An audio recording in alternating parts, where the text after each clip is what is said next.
అండి, నేను మీ అభి. ఈరోజు మనం చేసేద్దాం చికెన్ స్వీట్ కార్న్ సూప్. దానికి కావాల్సింది chicken, sweet corn, spring onion మరియు క్యారెట్. ఈ రెసిపీ చాలా ఈజీ అండి, చాలా హెల్తీ కూడా, పిల్లలు కూడా తాగొచ్చు. మరి స్టార్ట్ చేసేద్దామా?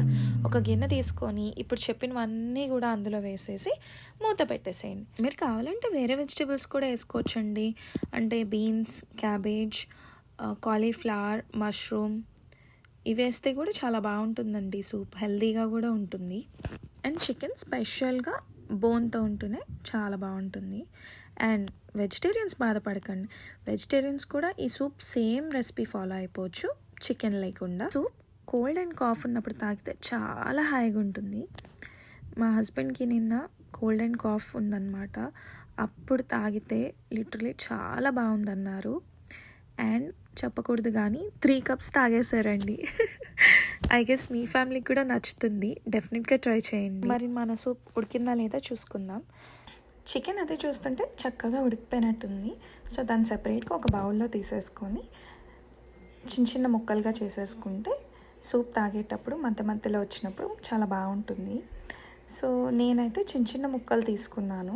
మీకు పాసిబుల్ అయితే పెద్ద పీస్ తీసుకొని కూడా దాంట్లో వేసి కొంచెం ఉడికింది చికెన్ అన్నట్టు అనిపిస్తే అది సెపరేట్గా తీసేసి ఫోర్క్తో చిన్న చిన్న ముక్కలు చేసేసినా సరిపోతుందండి. ఈ చికెన్ సూప్ డైజెషన్ కూడా చాలా మంచిదటండి.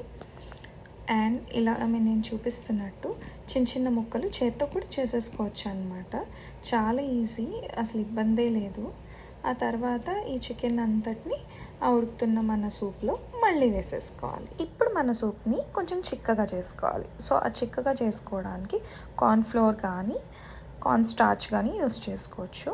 సో ఆ పౌడర్ని ఇలాగా 2.5 స్పూన్స్ దాకా కప్లో వేసేసి కొంచెం నీళ్లు వేసి బాగా కలిపి ఒక లిక్విడ్ ఫామ్ లాగా చేసుకోవాలన్నమాట.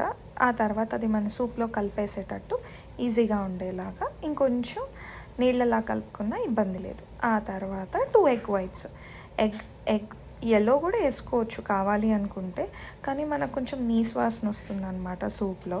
సో ఆ నీసు వాసన వద్దు అనుకుంటే ఉట్టి ఎగ్ వైట్స్ వేస్తే సరిపోతుంది. ఆ ఎగ్ వైట్స్ని బాగా బీట్ చేయాలి, లేదంటే సూప్లో చిన్న చిన్న ఆమ్లెట్ పీసెస్ లాగా వస్తాయన్నమాట. ఇప్పుడు కార్న్ఫ్లోర్ యాడ్ చేయాల్సిన టైం వచ్చేసింది. సో కార్న్ఫ్లోర్ యాడ్ చేసుకొని కొంచెం కలుపుకొని ఒక 2 నిమిషాలు పోయాక ఎగ్ వైట్ కూడా వేసేసేయాలి.